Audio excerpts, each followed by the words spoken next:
It's it. Boom. We're live. Okay. We're live, people. We're live. All right. So I think that means we start, right, Jacob? Yeah. All right. So let's start this thing. It's all things Gators. Yeah. Hicken and Frangie talking Gators. What's up, Hick? Always good to talk Gators. Always good to talk with you, Frank. And thank you, Southeast Orthopedic Specialist, se-ortho.com, for all your orthopedic needs. We should start with basketball. We've got, we've been saying this for a while now. There's a little bit of a bigger picture here in this respect, Frank. As you know, when you play March Madness sheets and your alma mater has a chance, you got to run them through. Yeah. You can't give them bad juju. So you got to run them all the way through to the natty. So these injuries may turn out to be a blessing for Florida. These other Aberdeen, I've loved this kid all year, and he's playing great. Hauk was terrific the other night. You're the basketball guy. This is a good team, man. Great team. Chance to be really, really special. It's amazing how good they are. It really is. I thought they'd be a good team. We had Chris Harry on our radio show before they ever played a game down there at the arena in Jacksonville. And he came by and he said before they'd ever play, they're playing USF to start the season. Right. And he told Hayes Carline and me, he said, listen, they're really good. And he said, I can't overstate it. They have a really good team, best team they've had in 10 years. I said, really? He said, so they knew because he knew it. Golden knew it. They have a really good, he knew they had a good team. Dan, I didn't think they'd be this good. I thought they'd be a shoe-in Sweet 16, and then maybe we'll see. Obviously it is a Final Four team. Now, whether you get there or not, we'll see. It's a one-and-done tournament, and anybody can get upset. But at worst, they're going to be a 3 seed. Right now, they're a 1. At worst, they're going to be a 3 seed, which means at worst, they're going to play a 14 and then a 6. At best, they're going to play a 16 and then an 8 or 9. So they have a really good team. Back to your point about injuries, you are so right that what the injuries did, number one, the injury to Clayton forced them to play Klavsar, who can shoot it. Mm-hmm. Number two, it forced more minutes for Denzel Aberdeen. The injury to Condon has forced more minutes for Thomas Hauk. And I'll tell you this, in my mind, Clayton's their best player. He's their superstar. Make no mistake about that. He's their superstar. I think Condon's their second best player. All right. But I think their two best NBA prospects, Dan, are Aberdeen and Hauk. Don't they have NBA written all over them? Seemed like it. I mean, Aberdeen 6'5", he's got the great body. He's the most athletic guy on the team. He's making threes. He's dunking.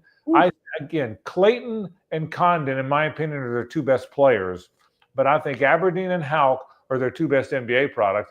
I challenge any team in America to have remember now, those guys aren't starters when everybody comes back.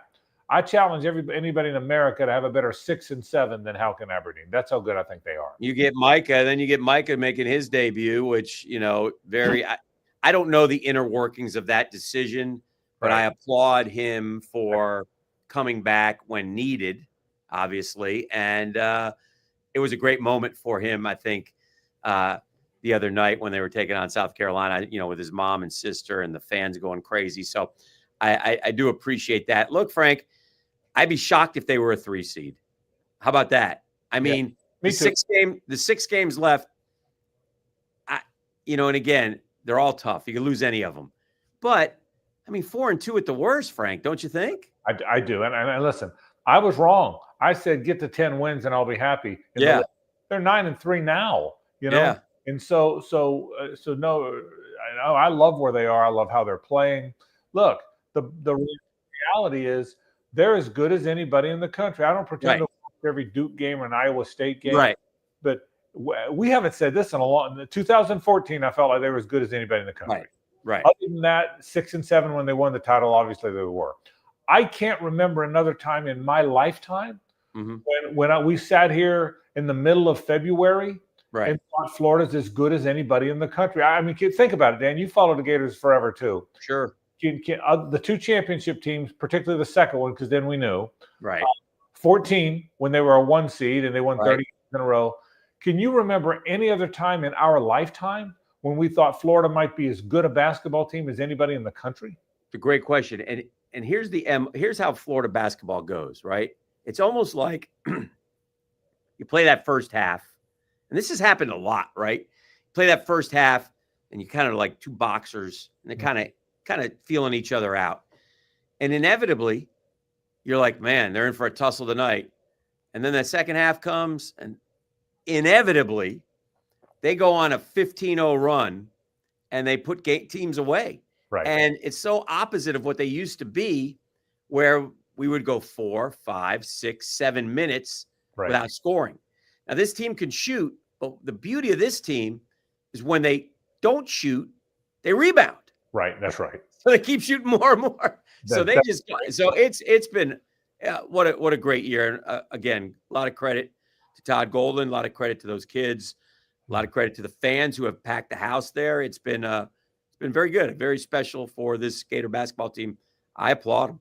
Yeah, I told you earlier, I went to one game, and the O-Dome is as electric as it ever was. Yeah. You could feel it. I'll say this Todd Golden guy, it's only his third year. Right. This is some guy that had been at Columbia until Bruce Pearl hired him onto his staff at Auburn. Then he went back to the West because he had been out there with some coaches out there and landed at San Francisco. This wasn't a guy that was one of the Hurleys who was on everybody's hot list. Right. Every year. This wasn't the next great one. This is some guy out there in California that Bruce Pearl had worked with or coached or been on his staff. Mm-hmm. All of a sudden, I can tell you this story. When Mike White left for Georgia, okay, I didn't know what was going to happen, but I talked to somebody who's very close to I didn't talk to Scott. Mm-hmm. Strickland, but I talked to someone who's very close to Scott, and I know Scott well, but on this one instance, I wasn't talking to him. Mm-hmm. I was talking to someone close to him. This was 2 days after the Mike White thing happened, 2 or 3 days. And I said, what do you think? And this person who's very close to Scott Strickland told me Scott knows who he wants, and he's going to go get him. Okay. So, and I don't remember who the hot coaches were at that time, but I dang sure didn't think it was some guy in San Francisco, But I remember I said, is he going to interview 2 or 3 people? And this person said, nope, he knows who he wants, and he's going to go get them. And he did. And the next thing you know, this Todd Golden guy's the coach. Yeah. And he's one of the best coaches in the country. It's amazing what he's done, Dan. It's amazing. He's a coach of the year candidate for sure. And listen, there's a lot left in front of him now because it's been great. But I like, they're sitting at number 2 in the country, which means they're next in line, man. And Auburn's got a tough schedule. Yep. I don't care how long you get there. I'd be thrilled if Florida could be number 1. Those are resume stuff for Florida basketball. We've been, Billy Donovan obviously took this program to heights never before seen, and is arguably the best coach in Gators history. Winning the SEC regular season, still doable. Winning the SEC conference tournament, that's going to be a tournament, huh? Doable. Any of those 3 things. Are things that I feel like Florida should continue to chase and put on their list of things they want to accomplish, because I think the high seed is all but locked up, really. I think they're going to be at worst a 2 and probably a 1. Yeah, and I agree with you. I'd be surprised at a 3-2, but my point was we know. You're right. It'll be no longer that. Yeah. Like if you can get upset in the first round. They're going to get buys in the tournament, so they're going to look up and be playing, Ole Miss or Tennessee or somebody in their first tournament game. You lose that, and who knows? So that's fair. But this is the conversation we should be having in the middle of April, not right now, right? When it's all over. But I got to say this, even though I'm saying it too early, I'll admit it. This thing looks built. All right. If in the college basketball is harder than ever to be built because they're being right? But have you seen this guy Alex Lloyd and C.J. Ingram, Cornelius's kid? I know Cornelius's kid. I don't know the other kid. Yeah, Alex Lloyd is a 2 guard. He's a 6'3" 2 guard. That wait till you see him, makes everything. He's Trey Mann type. He's explosive. And I think I might be wrong, but I don't think Condon and Houck are out this year. Okay. Chin is a sophomore. He isn't out this year. Mike is back next year. Aberdeen, I don't think leaves, although his resume keeps getting better. Yeah, NBA written all over him, but I don't think he leaves. Klavzar can make shots. He's going to help them. The 3 guards are gone, but I think they start next season in the top 5. Now, again, that's way too early. Let's enjoy this season. Yeah. but just my point is I get you. It's built. I think he's got it built. That's my point. Yeah. Hey, good start for the baseball team. Yeah. I like the versatility that team has. It's early, so you're going to figure things out. I like the fact that Sully went like totally different lineup game 2. It's got lots of different options out there. And I think they've got a real – and Liam – and the pitching was unbelievable. Now, it was Air Force Academy, which is not the same level of the University of Florida in baseball, but it was nonetheless great pitching by them, and that's important part of it with Liam Peterson and Pierce, the big lefty, and those guys going forward. Yeah, 2 or 3 things on that. Number one, so it's the most portal guys he's ever had. He's not been a big portal guy. A couple guys here and there, but it's a lineup full of portal guys. So Sully had to figure out how to do that. They are loaded. It's an embarrassment of riches. Mm-hmm. So I went to we vacation a lot. My wife and I in Cape Cod, as you know. Mm-hmm. So when we're up in Cape Cod last year, Brody Donay is like every time I look up, he's in the Cape Cod newspaper, right? Okay. He was up there in Cape Cod hitting bombs. Then I come back and I'm following him in the fall. He's the backup catcher to Luke Heyman, and I see the opening lineup. He's batting 8th. Did you see this? He's batting 8th. And I'm thinking that surprised me because I thought he was a guy that was going to hit 25 home runs this year. That told me that.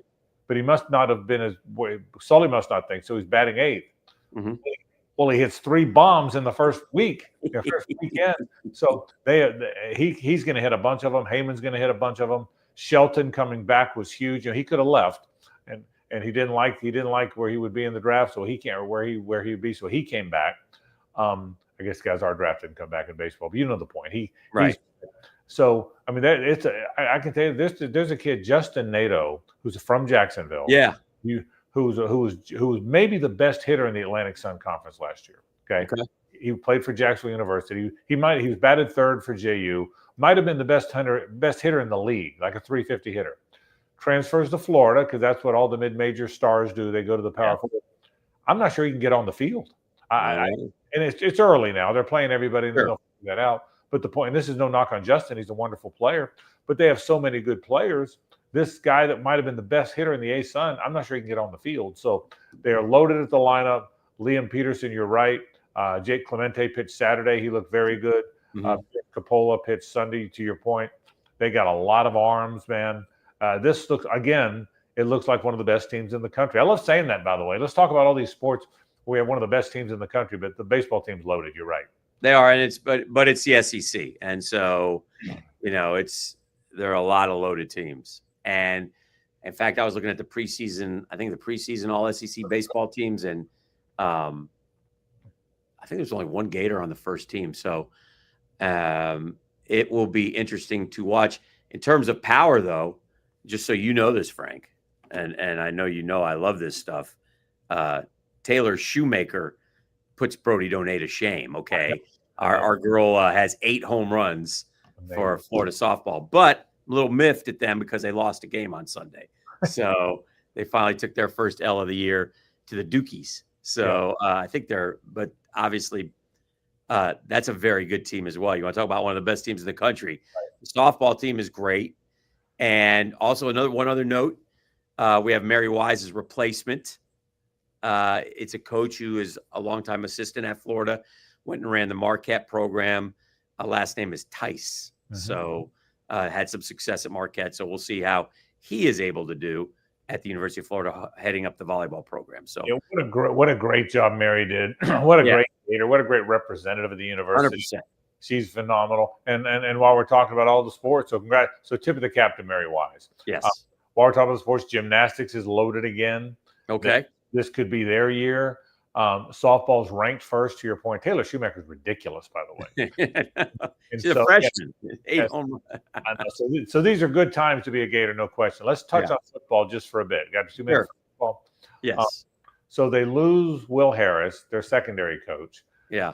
I will tell you this. Did you see the rumors today, by the way? And we're doing this now, obviously live. What is it, Tuesday morning? Yeah. Yoda, Tuesday. Did you see the rumors about Will Harris? I did not. Not confirmed. I don't know. He's going to the NFL. Oh. Spent 4 days at Miami, and now he may be leaving. Oh, I did not see that. I just saw it on social media. Non-confirmed. Don't know if it's true or not, but it made me chuckle. Yeah. Obviously. Well, but the thing that I thought was odd by that is he's a defensive backs coach. Okay, now he's a good recruiter. A lot of the recruits connected with him. Yes. But I think the football program is in such a position, I don't know if it's good or bad, that there was a meltdown in the fan base a bit. Right. And I remember thinking, folks, it's a secondary coach, you know? Yeah. I mean, this isn't a coordinator. It's not your quarterback. Right. It's and I just thought maybe that's, and it tells me that until he has a big year, Billy Napier's not going to have their confidence. And that's no knock. Correct. It's not no knock. Correct. They are going to continue to find and look for ways. Yeah. Right. Because they're not convinced. And again, I'm not faulting the fans. It's just because of the way it's gone, particularly the beginning of last year, they're still not sure. So now they went out and hired Deron Wilson. We know now that's his model. His model is a guy that was 10 years ago was playing football, you know, a guy that, or 12, 15 years ago, a guy that's in his early 30s, a guy that we know that's his model now, is go get a young guy, young and up and coming, upward, just like Vinny Sinceri was before Deron Wilson. Go get a young up and coming guy that can look up to Billy, they can grow together. Wow. And he, because I thought maybe this is the time he'd go get a veteran coach, and he didn't. So it's a young staff, and we'll see how they do. Yeah. Hey, let's wrap this up. We're having some just a little technical difficulty, but I think we're okay. But yeah, and also shout out to DJ Lagway. I saw this, and again, I guess he's formed a foundation. Yes. What a great young man. What a mature kid who gets it. You know, on the talk radio here in Jacksonville, and this isn't like stepping out on a limb or anything, but and I just get your opinion real quick, but I have almost like no doubt that DJ Lagway is going to be a top 5 pick in the NFL draft. Is that crazy? It's not crazy. I saw you say that. I saw you tweet that. I'm not there yet. I need to see if he's a play in and play out passer. You've got to complete passes, but he is clearly today's NFL quarterback. The statues are gone. You have to be able to move a little bit. You have to be smart as heck, which he really is. You have to be accurate, which he really is. It's my question. I've been saying this, and I'll say it till he does it. I love DJ Lagway. I love his spirit. I love what a diehard Gator he is. I think he's going to be a better, once that leg heals, he'll be able to run the ball some, which is what he did in high school. And Dan, I want to see, can he have that game against a good team? Right. 27 of 34. Right. 12 yards and 3 touchdowns. The intermediate pass on a regular basis. Right. Well, you know he can hit the deep ball. He's proven that. Yeah. You know he's hard to tackle. He's proven that even when he's hard to sack. Can he hit that intermediate pass over and over and over and over again? And we'll see that. So the fans have put their love. You know, you're talking about Napier. Yeah. Their love for Lagway far outshines their distrust or dislike or whatever it is for Napier. So much so that I feel like you said, well, once Napier has the big year, if they have it with DJ Lagway, it's going to be in spite of Napier calling the plays, but because of DJ Lagway, can he go get another quarterback? Well, that's going to be the next thing. That's right. And I'll wrap with this to that point, Dan. Yeah. I don't think they're down on Napier now. They were down on him before. Right. I think the fan base isn't quite as sure, but now they're hoping he makes it. That wasn't the case before. Yeah, I like that. Before, wanted him fired so Lane Kiffin would take the job. Yes. Now I think everybody hopes it works with Napier. They're in love with Lagway. Yeah. Hoping Napier can make it happen with him. So it's going to be an awful lot of fun. That's all things Gators, all things orange and blue. Dan Hicken and Frangie. Yes, and thank you, Southeast Orthopedic Specialists. You see their name on the screen, se-ortho.com for all your orthopedic needs. Frank, you have a great week. You too, Hick. All right.